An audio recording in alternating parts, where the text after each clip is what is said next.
Sudah dalam kekalahan Garuda Muda dari Uzbekistan, salah satu momen yang membuat sesak pemain dan supporter timnas adalah dianulirnya gol Muhammad Ferrari.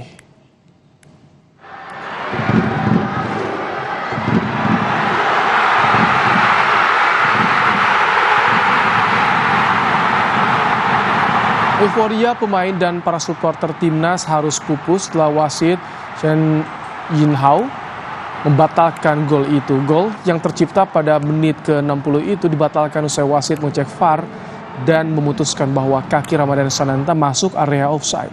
Padahal gol itu tercipta dari umpan apik Pratama Arhan yang disambut Ferrari.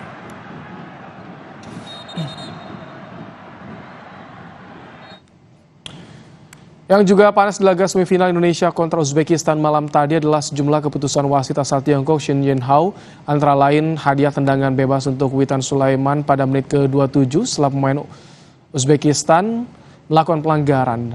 Dibatalkan wasit setelah mengecek VAR. Berikutnya ada euforia pasca gol Muhammad Ferrari yang harus pupus karena setelah dicek kaki Ramadan Sananta dinyatakan masuk area offside. Tak hanya pemain, pelatih Sintayong juga diganjar kartu kuning saat protes ke wasit atas keputusan Rizky Ridho melakukan pelanggaran. Keputusan Rizky Ridho melakukan pelanggaran itu menghasilkan kartu merah terhadap Rizky Ridho. Pada menit ke-82 Rizky Ridho berupaya membuang bola namun kaki kanannya mengenai bagian penting pemain Uzbekistan. Supporter timnas di Qatar terus mendukung penuh Garuda Muda dari awal hingga akhir laga. Bahkan tiket menonton semifinal Indonesia lawan Uzbekistan habis terjual dengan didominasi pendukung Garuda Muda.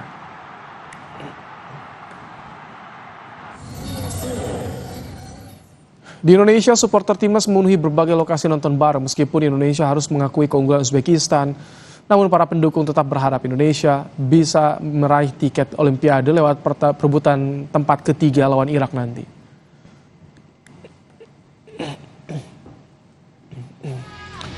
Pasca ditekuk Uzbekistan, Ketua Umum PSSI Erick Thohir memberi semangat bagi para pemain timnas U23. Erick meminta para pemain bangkit dan memberi performa terbaik untuk perebutan tempat ketiga, meraih tiket menuju Olimpiade.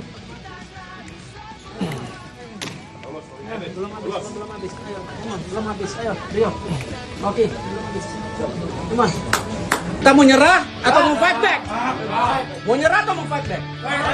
Kasih lihat kita bangsa yang kuat, nggak bisa diinjak-injak.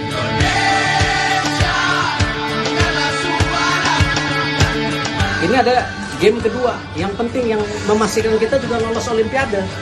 Tempat ketiga. Game kedua, yang penting yang memastikan kita juga lolos Olimpiade. Tempat ketiga. Kita mau nyerah atau mau fight back? Mau nyerah atau mau fight back? Ayo, come on. Masih ada, come on. Ayo. Kita percaya kalian.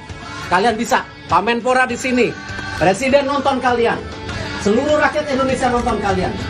Kasih lihat kita bangsa yang kuat. Nggak bisa diinjak-injak. Jangan ngeluh, kita fight back. We're strong and we can fight back. Come on. Come on. Meskipun gagal melaju ke final, pelatih timnas U23 tak patah semangat.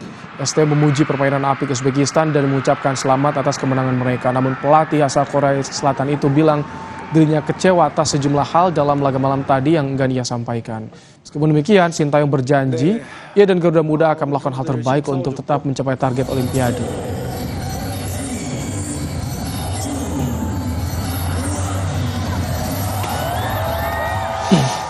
네, 우리 선수들 열심히 싸워줬고, 우즈베키 선수들도 열심히 해줬고, 같이 좋은 경기 했다고 생각합니다.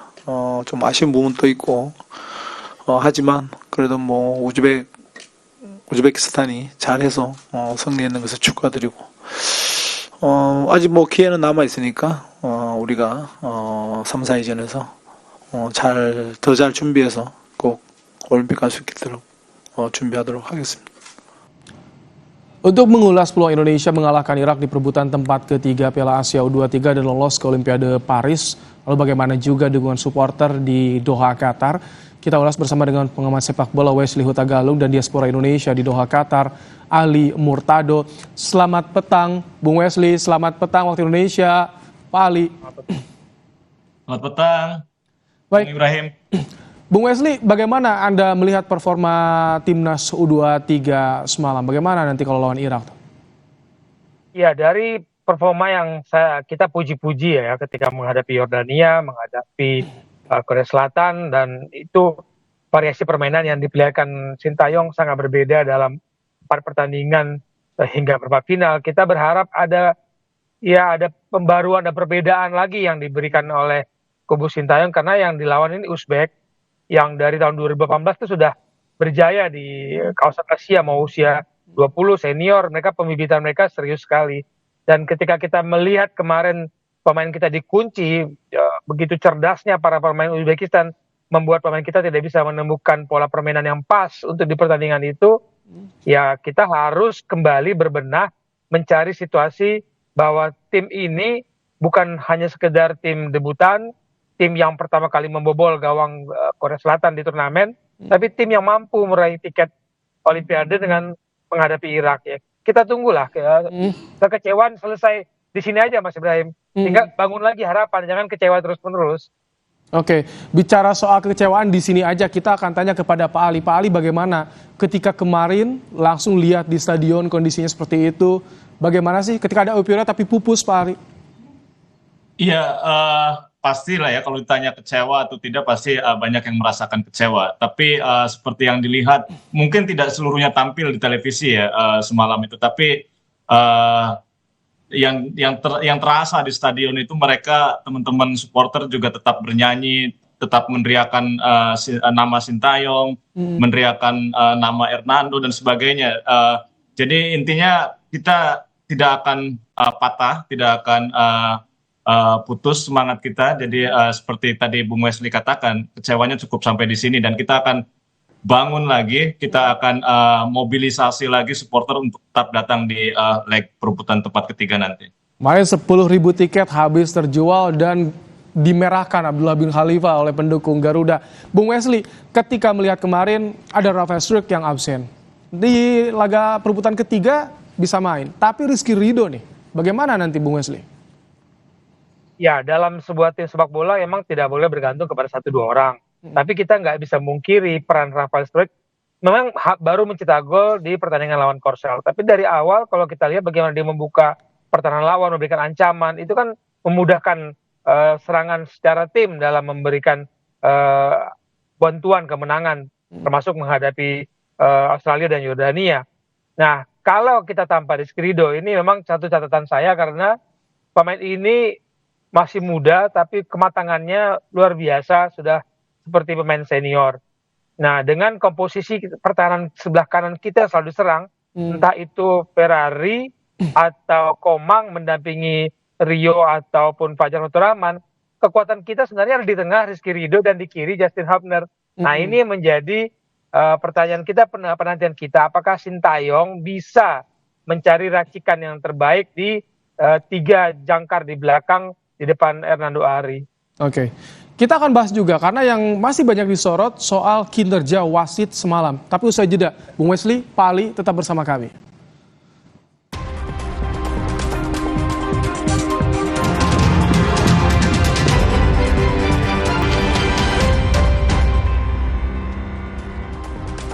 Membahas soal perjalanan Garuda Muda di Piala Asia demi meraih tiket Olimpiade Paris 2024, masih bersama kita pengawas sepak bola Wesley Hutagalung dan juga diaspora Indonesia Ali Murtado.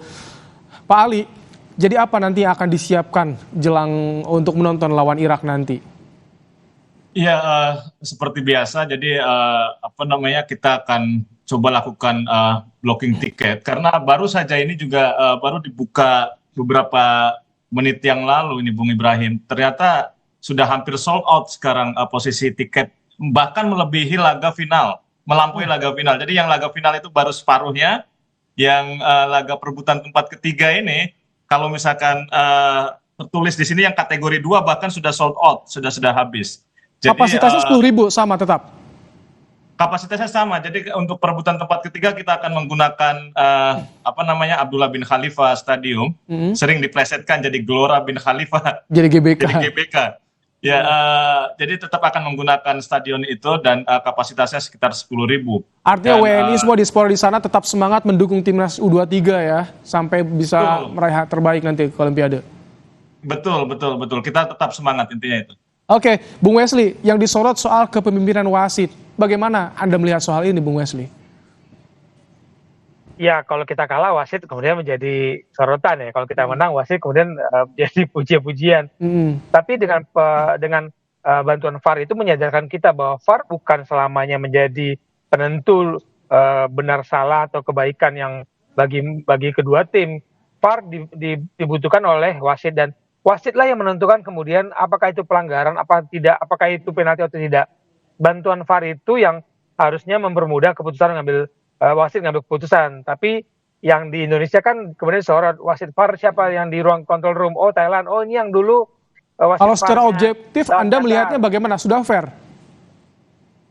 Menurut saya fair. Pertama, sudut pandang kita dengan sadar wasit berbeda. Oke. Kemudian yang pertanyakan adalah sudut pandang pengambilan pengulangan gambar ketika offside Sananta. Apakah itu gerakan yang pas untuk diambil oleh wasit VAR? Karena yang menentukan berhenti enggak bergerakannya kan di ruang control room.